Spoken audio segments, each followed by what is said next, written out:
नमस्कार मित्रमैत्रिणींनो. मामींच्या या कपड्यावर मला व्हिडिओ बनवायचा नव्हता. कारण कोणी काय कपडे घालावे हा ज्यांचा त्यांचा प्रश्न आहे. मला त्याच्यामध्ये काहीही वावगं वाटत नाही. परंतु मामींच्या या कपड्यांमुळे त्यांना भयंकर ट्रोल केलं जात आहे. खरं तर त्यांनी कचरा वेचण्याची जी मोहीम हाती घेतली त्याच्याविषयी बोलायला पाहिजे, तर लोक त्यांच्या कपड्याविषयीच बोलायला लागले. लोकांनी त्यांना प्रचंड ट्रोल केलं. त्याच्यानंतर काही लोकांनी त्यांचं आणि सोनिया गांधी त्यांचं आणि डिंपल यादव यांचं सुद्धा कंपॅरिझन केलं की बघा बघा, यांना तुम्ही विदेशी बहू म्हणतात त्या कशा दिसतात, ज्यांना तुम्ही देशी बहू म्हणतात त्या काय करतायत. अशा प्रकारची ही जी काही सगळी चर्चा झालेली आहे, मला असं वाटतं की ही चर्चा कुठेतरी दुसरीकडे चाललेली आहे. कारण म्हणजे ठीक आहे, त्या आपले मुख्यमंत्री देवेंद्र फडणवीस यांच्या पत्नी आहेत. देवेंद्र फडणवीस हिंदुत्वाबद्दल बोलत असतात, संस्काराबद्दल बोलत असतात. त्यांना मानणारे सगळेच्या सगळे लोक हे भारतीय संस्कृती टिकली पाहिजे, भारतीय कल्चर टिकलं पाहिजे, हिंदुत्व टिकलं पाहिजे, या सगळ्या गोष्टी करत असतात. आणि या सगळ्या गोष्टींच्या बेसिसवर जी सगळे बहुजन बायका आहे, तुम्ही बघत असाल तुमच्या पण घरातल्या बायकांच्या ग्रुपवर, मैत्रिणींच्या ग्रुपवर काय काय येतं, तुमच्या फॅमिली ग्रुपवर काय येतं, तर मुलींनी असं राहावं, अंगावरून ओढणीच घ्यावी, टिकलीच लावावी, गळ्यामध्ये हेच असलं पाहिजे, डोक्यावर पदरच असला पाहिजे, हे सगळं आपल्याला तिथे पाहायला मिळतं. असे अनेक लोक बोलतात आणि मॅक्सिमम हे लोक भाजपला सपोर्ट करणारे असतात. आणि त्यांनाही असं वाटतं की हे सगळं रक्षण होणार आहे जर भाजप सत्तेमध्ये राहील तर त्यामुळे मग लोक म्हणायला लागले की जिथे खुद्द मुख्यमंत्र्यांची पत्नी यांनाच कल्चर संस्कृती हे काय कळत नाही, त्या काय मानत नाही, आणि बहुजनांच्या बायकांच्या डोक्यावर तुम्ही हे ओझं दिलेलं आहे आणि संस्कृती जपायची तर त्यांनी पहिल्यांदा जपायला पाहिजे, असे पण लोक चर्चा करतात. या सगळ्या चर्चेच्या वर जाऊन मी खरंच म्हणजे मला काय वाटतं सांगू का, मला ना ते कपडे पाहून म्हणजे मला असं वाटलं की ठीक आहे, त्यांना घालावं वाटलं असेल तो त्यांचा प्रश्न आहे. आपण कोण आहोत की त्यांना त्याच्यावरून नावं ठेवायचा. हां, एखाद्या ठिकाणी जाताना कसे कपडे असावे याचा काहीतरी प्रोटोकॉल आहे. त्याच्यामुळे तिथे आजूबाजूला उपस्थित असणारे लोक हे ज्या मूडमध्ये असतात किंवा ज्या माहोलमध्ये असतात त्याच्यावर परिणाम होऊ शकतो.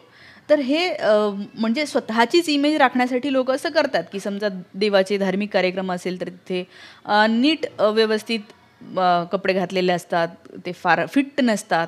मात्र जर का तुम्ही तुमच्या घरात असाल किंवा तुमचं अजून काही पर्सनल तुमच्या वेकेशनवर गेलेल्या असाल तर तिथे तुम्ही कसेही राहू शकता, रिलॅक्स राहू शकता.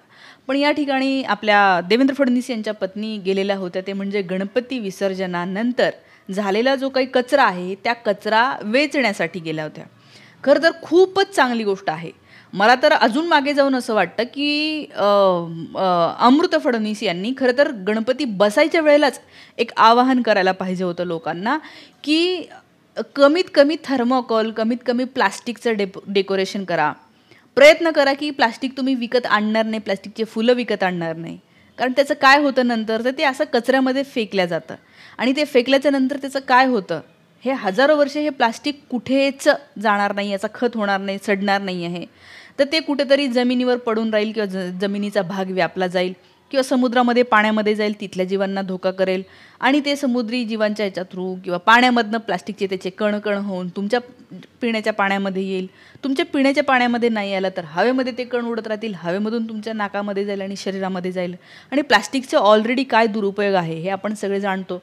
मी पण गणपतीच्या पहिल्याच दिवशी तो व्हिडिओ केला होता, तुम्हाला आठवत असेल. मी तर हेही म्हटलं होतं की मातीची मूर्ती बनवा आणि प्लास्टिकचं एकही डेकोरेशन करू नका. मी माझ्या घरीसुद्धा तोच प्रयोग केला होता. हे त्यांनी करायला पाहिजे होते. ते सुरुवातीला नाही केलं, पण नंतर त्यांनी काय केलं तर झालेला कचरा उचलायला त्या गेल्या. मला ते चांगलं वाटलं, अरे वा, कचरा उचलायला गेल्या म्हणून. व्हिडिओ जो व्हायरल होतो आहे हा तुम्हाला इथे शेजारी दिसतोय, तो व्हिडिओ मी नीट पाहिला. सुरुवातीला वाटलं हा एवढ्या कचऱ्यामध्ये गेल्या, पण नंतर अजून जास्त वेळ जेव्हा व्हिडिओ बघत राहिली तेव्हा लक्षात आलं की जर एखादी व्यक्ती कचरा उचलायला गेली असेल तर तिला म्हणजे कचराच उचलायचा असतो तो किंवा साफ करायचा असतो, ठीक आहे. तर इथे ज्या काही अमृता मॅडम दिसत आहेत त्यांच्या ॲपिअरन्सवरून किंवा त्यांच्या एकंदर देहबोलीवरून असं बिलकुल वाटत नाही की यांना खरंच कचरा उचलण्यामध्ये इंटरेस्ट आहे. त्या फक्त तिथे फोटो काढायला गेल्या होत्या का असंही वाटायला लागलं. आणि असे लोक म्हणत आहेत, कारण मला खरंच जर का तिथे समजा मी गेली असती, तुमच्यापैकी कोणी गेलं असतं तर त्यांनी एवढं दिसतं समोर ढीक, असं असं करत एखादा हे उचललं आणि असं टाकलं पोत्यामध्ये, परत काहीतरी उचललं असं टाकलं. असं नसतं केलं. असं कोण करतं अहो? घरामध्ये त्यांचाही पर्सनल काहीतरी विचित्र आपल्या बॉडीचा काहीतरी एक कचरा तयार होतो. तो साफ करताना आपण असंच बघतो का? मग तो तर देवाचा कचरा होता. तेव्हा जे काही त्यांच्या चेहऱ्यावरचे हावभाव होते ते त्यांना घाण वाटत होतं, तर मी म्हणते की नव्हतं जायला पाहिजे. मग गेला याचा अर्थ काय? तर फोटो बिटो या सेशनसाठी गेलेला आहे. बऱ्याच गोष्टी या PR साठी असतात. याच्यातनं काय पायंडा पाडत आहात? तुम्हाला असंच वाटत होतं ना की कचरा समस्या आहे आणि ती सॉल्व्ह झाली पाहिजे आणि इतरांनी ते आदर्श घेतले पाहिजे म्हणून तुम्ही अक्षय सुकुमार यांना घेऊन तिथे गेलेला आहात. मला तर खूप चांगलं वाटलं की त्यांनी मुलीला मागे हात केला काहीतरी आणि ती एकदम वाकली. तिने पण ते सावडायचा प्रयत्न केला. तिच्या देहबोलीमध्ये मला ती झिजक नाही दिसली जी मामींच्या देहबोलीमध्ये दिसली. आता देवेंद्र फडणवीस यांच्यावर आपण किती टीका करत असलो त्यांच्या पॉलिसीजवर, म्हणून मी अमृता फडणवीस यांच्यावर कधीच टीका करत नाही. पण यावेळेला मला त्या ज्या कामासाठी गेल्या होत्या त्या कामामध्ये हे दिसते. शिवाय अजून यांचं तुम्हाला माहिती असेल की त्या बँकर आहेत, त्यांची खूप तारीफ केली जाते की ते NGO चालवतात. पण मग लोक म्हणायला लागले की ही जी NGO आहे हे ते कंपन्यांचे CSR इकडे वळवण्यासाठी तयार केलेली आहे का? ज्या बँकेमध्ये अमृता फडणवीस होत्या त्या बँकेच्या आता काहीतरी त्या मोठ्या पदावर पोहोचलेल्या आहेत आणि आता बऱ्याचशा मुंबईमध्ये सरकारी कर्मचाऱ्यांचा पगार हा त्या बँकेच्या अकाउंटवरून म्हणजे त्या बँकेत अकाउंट खोलायला लावले आणि त्या अकाउंटवर पैसे जमा होतो, पगार जमा होतो. हे जे काही बऱ्याच गोष्टी मागे झालेल्या अनेक लोकांना त्या माहिती असतात. तर ह्या गोष्टीची चर्चा परत व्हायला लागली. लोकांनी ठीक आहे म्हणजे त्यांच्या ड्रेसवरून ट्रोल केलं की बघा बघा हे संस्कार वगैरे. मला त्याच्यात नाही पडायचं आहे. मला ते ज्या कचरा वेचायला गेलेलं आहे ते खरंच ते दिसतंय का? मला नाही दिसत.